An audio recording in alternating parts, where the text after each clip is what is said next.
So for the first time in absolutely ages, we are back with league racing content, and I want to make a disclaimer at the start of this video. So I'm back streaming. I'm actually going to be streaming more or less when this video goes up, if not then in an hour or so, as I'm doing the first round of PSGL. So go check it out, link down below in my link tree.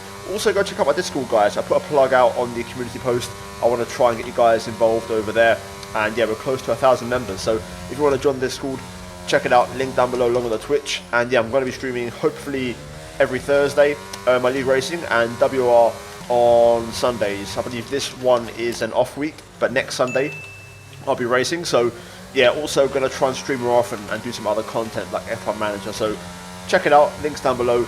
But yeah, plug aside, if you haven't seen the previous episode, guys, of WOR, go check it out, link in the top right for the previous race to see what happened. But here we are, the Japanese Grand Prix, and we're back streaming in this round. Pretty decent lap so far, I'm happy with this. Not so it's fast, but very smooth. So, let's get into it. Japan is a tricky circuit to get right, I'm going to be honest. There's so many areas you can make mistakes, and currently we're on a banker. We're going to see what this lap is. Oh, damn it. Took a bit too much curb. Still, we'll take this as a banker. Yeah, I'll take that. I'm happy with that. Could have gone a bit quicker, but that's fine. I can work with that. I'll have that delta now for my next lap, so I'll know if I'm on a good lap or not. As you can hear me say, we're going to use that first lap, even though it was invalid, as a banker, and we'll know based off the delta either on a good or a bad lap. So let's get into our second attempt here and see if we can do a better job as we get the lap underway. DRS open. I apologise as well, I'm still a bit ill, but bear with me as we head down to turn 1. A little bit of a lift as you want to try and make sure your second apex is on the money. We short shift to 6th to make sure we get decent traction. Then holding it in 6th through here to try and maximise the drive through the curbs. Then down to 5th for this one as you do scrub off a fair bit of speed. Power down, up the hill through Dunlop, and we're actually down in the first sector, which is a bit of a surprise. I was hoping to improve as I knew that's where most of the lap time was. Into the Degners, nice job there keeping it within track limits and on the curbs. Right on the money there as we find nearly a full 10th through the 2 Degners. Into the hairpin, straight line braking, use the camber, tip the nose in and try to not lock up, and we find even more lap time as we're now a 10th and a half up. Along this back straight as we prepare spoon curve, brake and turn in at the 50 for the first part, and then try to straight line brake a little bit into the second apex. Important to stay tight and then use all the run-off curb. We have a slight snap, not as fast as I hoped for this lap. And you can hear me say, not exactly the lap I was hoping for, as we're only a 10th and a half up right now. Purple in sector 2, according to the mini-map, as we head into the final chicane. Brake at the 100, make an adjustment on the brake bias down to 52 or 51, and then float over the curbs and try to get the traction down as we run up to the line. And it is going to be a 2/10 improvement into a 28.5. It's okay. All the time is in the first sector. If I can be brave and really fly through the S's, that would help. Now I do agree, you guys saw in the last lap, you know, we was half a 10th down in the first sector, and actually this is the final run, and I had to let Sabrino go. He was on a lap, and we're only just gonna make this. It's gonna be close actually. 3, 2, 1, and we just crossed the line 3 minutes to go with a second to go, so kind of fine, but we are gonna get a final lap in. Currently P12 through turn 1 and turn 2. We do a nice job here, especially turn 2. We actually get decent exit as we're now heading to the S's. I'm going to try and commit and just basically go really aggressive here. Use the curbs to rotate the car, and you can see it's working out fine so far as we're a 10th up, especially through Dunlop here. We get the power down so early, and we managed to go up the hill almost flat out, and we're a full 10th and a half up in the first sector alone. So this is a great start to the lap. Through the Degners, we now try to find even more lap time as we're 2 tenths up. This is looking pretty solid. On the anchors now, into the hairpin. Third gear, quickly up to 4th. Smooth on the power on the way out. We actually lose a little bit of time there on the exit, and at one point we was 2.1, 2.2 tenths up. Into spoon, down a few gears, briefly down to 5th for the first apex to get the car just aligned nicely. Exit, okay, not really happy with it. We've lost a bit more time and through the second sector split, we've actually lost about half a tenth to a full tenth compared to, you know, where we was at the Degners, which isn't ideal. Final chicane, all or nothing. We're going to give it all and just gamble over the curbs. We're going a bit too early for that second apex, and that cost us time. Oh, what an awful second half of the lap. Oh, fuck. And yeah, unfortunately, it wasn't the lap that I hoped for, which was really frustrating because my one lap pace wasn't too shabby. Looking at the final gaps, we was 3.7 tenths off P1, and there was quite a gap, you know, to P3. The front two were locked in, but I do believe P3 was possible. My personal best was a 0.2 in practice, and I think I could have got that, to be fair. If I just use the last lap as a reference, you know, we was 2.2 tenths up at the highest point, and we finished 0.4 up. So there was about 1.8 tenths left in the lap, which would have got us P4 quite comfortably. That was easily achievable. So yeah, annoyed I didn't quite get that. We could have had a second row start, and instead we're starting P13, the grid really close, you know, all the way down, especially from, you know, P4 down to, you know, P13. It's extremely competitive. So yeah, it's going to be a tight one, a close one. Either way, qualifying done. We're now going to move to the main event, and we're going to see if the race goes a bit better in our favour. So first of all, we're going to look at the strategy and race director. Medium, medium, hard, medium, medium, medium. I'm going to go for the hard tyre. Now at this point, I make a decision based off what everybody else is doing to start on the hard tyre, as I think it's going to give us the best strategy advantage as long as we keep it clean and have no issues. Let's go. Here we go then. It's time for the race start. No formation lap, straight into the action. 5 lights are on, and we're underway. Decent start. We get the jump on Daniel Kjedsen in the McLaren off the line. It's an excellent start. Further back, Patrick Hadler with an insane start in the Ferrari. We get squeezed right out in turn 1 there by the McLaren. A little bit of space would have been nice through there. And even watching it back on the replay, Daniel did give me a big old squeeze, which wasn't really fair, but no contact, no damage, so I'm not going to report for that. Either way, we've lost the place to Patrick in the Ferrari after getting an insane start. And yeah, what could have been P12 for us is now P14, which is a bit of a shame. So yeah, currently just trying to get used to the hard tyre and the heavy fuel load as we make our way into Sector 2. And so far, so good. Hope you had a good stream, Eddie, by the way. Good to see you. Oh, been hitting the rear. As we had, I believe, a raid from F1 Elliot at the time, just before the race started. So yeah, in the meantime, we got hit in the rear by the AlphaTauri. He's actually going to send one. That was obvious. Up the inside, and you can hear me say that's going to be obvious. And that is why we take the wide line. Oh, I've forgotten my tyre pressures. That could be a problem. That could be a problem. Now, one small mistake, I forgot to up my rear tyre pressures for the race. That could be a problem. That's something I always do, because higher pressures does mean higher temps, which is a risk, but if you can drive through it and not have an issue, you'll have much better tyre wear, which is better for tyre life and long stints. So, bit of an issue, but we're going to have to just try and make it work. Either way, for now, you can see nothing has really changed in this first lap. We did a good job of defending through the hairpin, using the wide line. And yeah, we're tucked in now behind Patrick Hadler. I kind of half thought about going for the move here, but it's early days, it's a long race. I want to see what everyone's pace is before I start committing and start making big moves. So for now, we'll just hand back and see what the flow of the race is and how things are going. Oh my god. As you can see, we've got a car off there, or 2 cars off, as we move up into P12. Right. And we've got Aston Martin off ahead as well. Will it go to a full safety car, or will it stay virtual? I think we're staying virtual, boys. So 2 cars out, and that's going to move us up 2 places. Also up ahead, and Aston Martin had an issue. Not sure if there's damage or not, but yeah, back on the way. We timed our delta well, could have actually pushed it a little bit more. And we have pressure from behind here from Corey the backer and Danny in the Red Bull, so we'll see how they get on. For now though, we're going to try to pick up the pace. ERS in this one is really key. It's hard to recharge, so once you kind of use it, you're not really going to get it back. So got to bear that in mind as we completely overshoot the chicane.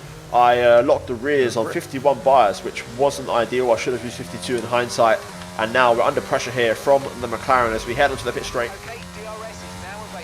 No DRS just yet, it will be on the next lap. Only 1 DRS zone here, but the McLaren doesn't quite get the move done. Seems like we've got some pretty decent straight line speed, and we managed to stay ahead and hold on to P12 for now. So at this point, just got to make sure we stay within a second of the cars ahead and stay within the DRS, of course, and let the DRS train kind of form up. As right now, there has been no breakaway out front, so this is pretty good so far. Pace ain't great so far, I'm not really happy with it, but we're hanging in there. Might be better on medium. Let's go try and stay in the race. It's going to be a long race, instant, track limits. Caution, caution.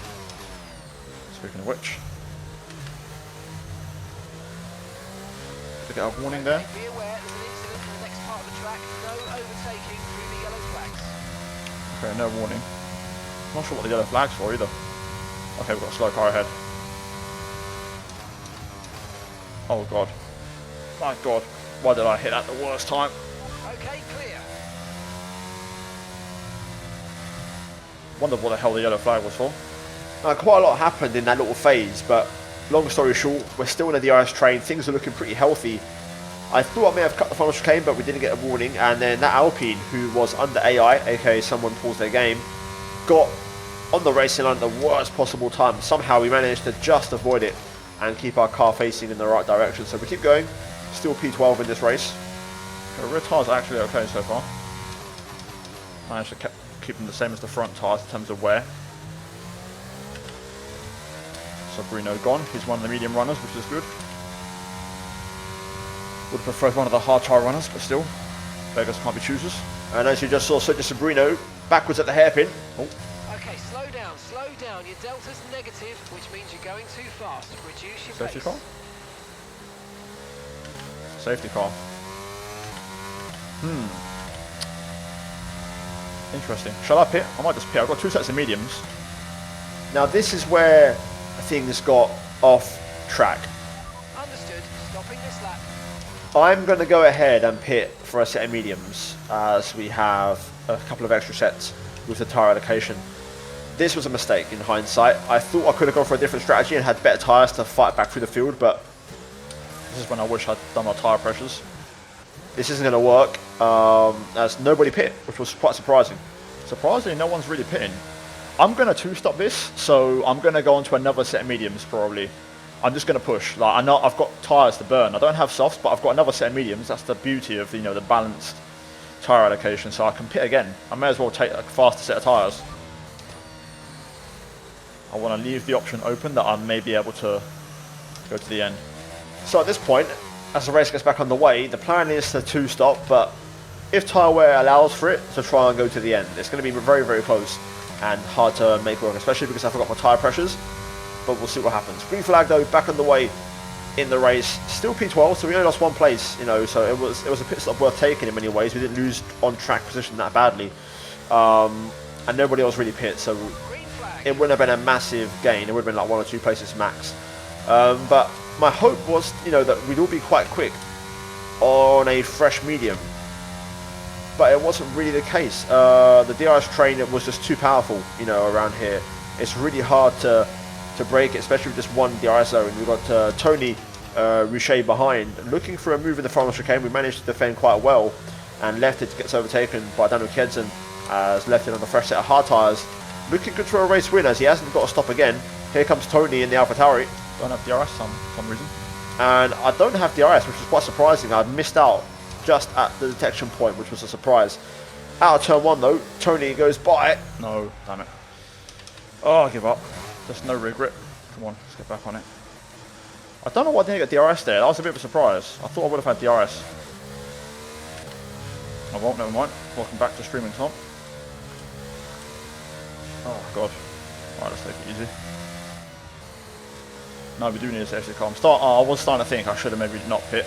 No, simply put, I just didn't have the grip on the medium. The rear grip just wasn't there. Okay, be aware, the grip levels are going to start falling away soon. As we have a couple of cars in the pits. Currently, the fastest lap is at 1 minute 31.7. The grip just wasn't really down the medium tyre for some reason. 7/10 off that pace. That's insane. And a fresher tyre as well. The pace wasn't there either. I can't put my finger on it. I had no confidence in the car. I was actually happier in the hard tyre. But generally the race pace was lacking, and usually I'm a race pace kind of guy, but I actually felt more comfortable in qualifying, which was quite weird for me to say. If you watch the spin back, I had no throttle on whatsoever. Check your MFD for a new strategy option. It just goes without warning. No warning at all. And this one was even worse. I had 50% throttle on, Got didn't even change my input if you watch it back, and it just went. I had no real confidence, and whenever I tried to push like I was right there trying to get back into the race, the car would just snap, and this time we got damaged, so we had to come in for repairs, and yeah, that was going to be pretty much the end of our race. Unfortunately, it didn't really work out switching, you know, strategies. I think had I stayed out on the hard, we could have been around P8, P9, and just, you know, sat in the train and then had a chance maybe later on in the race to do something on strategy. And that would have been the better option in hindsight, but that's the beauty of hindsight. You know only after things have happened, which is a real shame. Anyway, we're going to rejoin in last place. Well, we need a safety car now to get back in this. We're just going to keep driving around hoping for one. That was our last stop. No more scheduled pit stops. Let's go. And you know, you guys know me by now. I'll never retire from a race unless I absolutely have to. P13 now, a few more cars have retired. Tony Richet retired, left it, came in for another stop. I'll just keep going and, you know, see if we get a safety car. Now, lap 24, Goji in the Haas, who I believe stepped up from F4 to F3 this race, pit for a set of soft tyres right at the end for a fastest lap attempt. And I had decent pace at this point. The fuel burnt off, and there's a bit more like qualifying mode, and the car felt a lot better at this stage. Even though my tyres were starting to go, the fact there was no fuel just made the car feel 10 times better. And I was able to keep up with the Haas, albeit with no battery. I was really pushing hard here. And I knew I'd get a chance to fight back at the end if I could keep him in my sights, because the softs die quite quickly here, especially with temperatures. They overheat quite easily. And we have nailed the first sector so far, and now so far the two Degners, we have a moment again. That curb's an absolute bitch. Just like the spin, we almost lose it on the curb, but we managed to keep it going in the right direction, and now we're all over the back and looking to hopefully maybe nab a P12 on the last lap here as we keep fighting away. Well, nothing happened. That's unfortunate. So this is for P12. As you heard me say, nothing happened. I was hoping for maybe a last lap crash, as everybody was in just a DRS train, and sometimes around a circuit with no DRS zones, people can get desperate, you know, lunge into the hairpin or the final chicane, but nothing happened. For now though, we've got the run, looking for the move here. He's got some battery left. And now he's out. Through 130R, getting the run. I thought about going to the inside, and he just brings his car right to the middle of the track, which is fair. We go around the outside, and then the contact model. When it isn't your day. These cars just go round so easy. God damn it.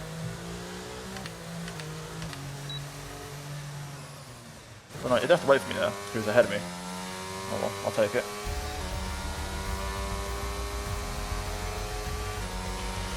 Lewis, mate, I'm going to be honest. We're in trouble. We're in trouble, mate. Get the rucksack ready, because you're going to be carrying me, bro. Now that is in reference to PSGL, as Lewis Balch is my teammate, and I'm telling him to get ready to carry me because I'm struggling as we finished that race in P12. Not a single warning. You know, we kept it clean on the old warning front, and we have been doing a pretty good job in the last 3 or 4 races of not getting any warnings. But yeah, frustrating race, man. Both spins were just so easy in terms of I wasn't even pushing, and it just went. I was never full throttle, you know, I was short shifting, but I had no real confidence, and, you know, the car that was just going. And then the contact model on that last lap overtake attempt went wrong. I wouldn't have got the move done anyway because he was ahead of me out the corner, but still it's annoying that these things happen. Either way, when it's not your day, it's not your day. Like I said in qualifying, I should have got P4 on a better qualifying lap, and we could have been in a completely different race. Then again, my pace wasn't that great in the race, so we may have had issues and dropped back. But there's your lot. Standings-wise, we're P9 right now. No change for us. Not really sure what we're fighting for. 2 races to go. We'll just see what happens. Brazil and Jeddah, I believe, are the 2 remaining rounds. So we'll try and, you know, put on a show. I'm looking forward to Jeddah, to be fair. That's going to be a fun one, and I can't wait for that one. But yeah, I think if I could get one more podium, I'd be pretty happy with that. So yeah, PSGL starts tonight, guys. New season and renewed optimism. Hopefully we can do well. And I'll see you guys there later tonight on my Twitch stream. So link down below. As always, leave a like if you enjoyed this video and subscribe for more. And I'll see you guys in my next one. As always, take care, guys, and I'll see you all next time.